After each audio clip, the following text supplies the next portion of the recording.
আসসালামু আলাইকুম রহমতুল্লাহ। প্রিয় দর্শক, আশা করি আপনারা সকলে ভালো আছেন।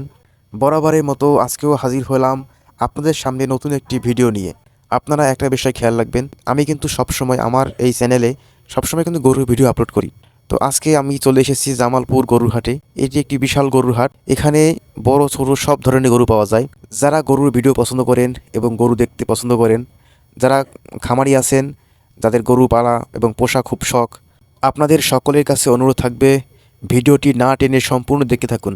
এবং আমার এই ভিডিওটি ভালো লাগলে অবশ্যই একটি লাইক করবেন এবং যারা চ্যানেলটি সাবস্ক্রাইব করেন নাই অবশ্যই চ্যানেলটি সাবস্ক্রাইব করে পাশে থাকবেন। দর্শক, আমি কিন্তু আমার ভিডিওতে বেশিরভাগ সময় একটা বিষয় বেশি তুলে ধরি, সেটি হচ্ছে গরু বাজারে আনার পরে কিভাবে লোডিং এবং আনলোডিং করতে হয়।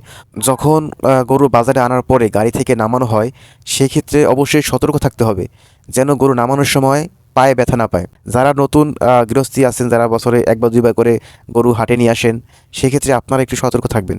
যারা পুরাতন ব্যাপারী আছে, যারা প্রতিদিন বাজারে গরু নেওয়া আনা করে, তারা অবশ্যই এই টেকনিকটা বোঝে এবং ফলো করে যে কিভাবে বাজারে গরু আনার পরে সঠিকভাবে গাড়ি থেকে নামানো যায়।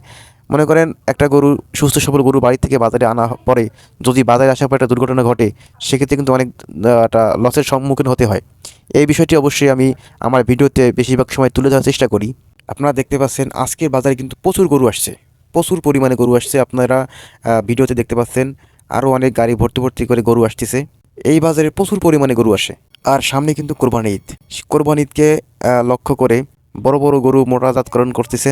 সেই তুলনায় কিন্তু বাজারে অনেক গরু আসছে এবং আপনারা দেখতে পাচ্ছেন যে গাড়ি ভরে ভরে গরু আসতেছে। জামালপুর গরু হাটটা এত বড় গরু হাট যা ভিডিওতে সম্পূর্ণ তুলে ধরা সম্ভব হচ্ছে না।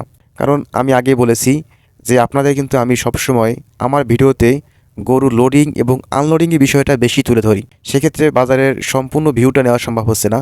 যাই হোক দর্শক, আপনাদের কাছে আবারও অনুরোধ থাকবে, ভিডিওটি ভালো লাগলে অবশ্যই একটি লাইক করবেন এবং আপনাদের মতামত কিন্তু কমেন্ট বক্সে জানিয়ে যাবেন। দেখা হবে কোনো পরবর্তী ভিডিওতে। সে পর্যন্ত সবাই সুস্থ থাকুন, ভালো থাকুন। আল্লাহ হাফেজ।